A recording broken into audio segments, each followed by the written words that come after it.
KPSC Sulochana വായനശാല and ഗ്രന്ഥശാലയുടെ നേതൃത്വത്തിൽ കായംകുളം കൃഷ്ണപുരം സാംസ്കാരിക നിലയത്തിൽ പരിസ്ഥിതി വാരാചരണവും അവബോധ ക്ലാസും സംഘടിപ്പിച്ചു. Taluk library council vice president KK Anilkumar ഉദ്ഘാടനം നിർവഹിച്ചു.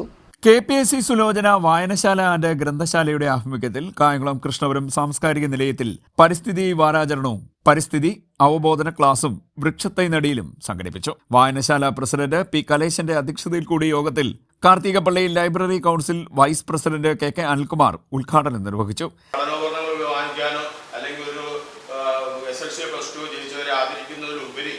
നാളെ അവർ അറിവിൻ്റെ നിറകുടങ്ങളായി മാറണം. അതിന് വായനശാലയിൽ വന്ന് നമ്മുടെ ഈ വായന ദിനവുമായി ബന്ധപ്പെട്ടുമൊക്കെ പ്രവർത്തിക്കണം.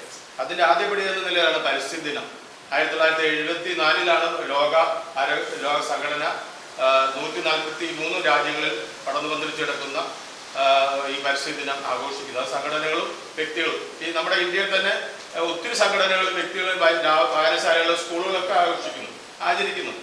പക്ഷെ നമ്മളും അതിൻ്റെ ഭാഗമായിട്ട് നമ്മളും കേരളത്തിൽ അറിയപ്പെടുന്ന ഒരു ലൈബ്രറി എന്ന നിലയിൽ ഈ താലൂക്കിൽ 84 ലൈബ്രറിയിൽ ഒരു ലൈബ്രറി എന്ന നിലയിൽ നമ്മളും ആചരിക്കുന്നു, അതിൽ ആഘോഷിക്കുന്നു. പരിസ്ഥിതിയിൽ വൃക്ഷത്തൈ നടുന്നത് മാത്രമല്ല പരിസ്ഥിതി ദിനം കൊണ്ട് ഉദ്ദേശിക്കുന്നത്.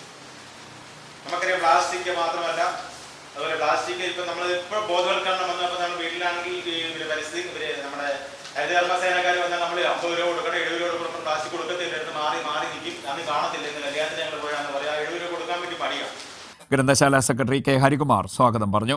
ക്വിസ് മത്സരത്തിൽ വിജയിച്ചവർക്ക് സർട്ടിഫിക്കറ്റുകളും സമ്മാനങ്ങളും വിതരണം ചെയ്തു. പരിസ്ഥിതി പ്രവർത്തകനായ അശോകൻ പരിസ്ഥിതി അവബോധ ക്ലാസ് നയിച്ചു.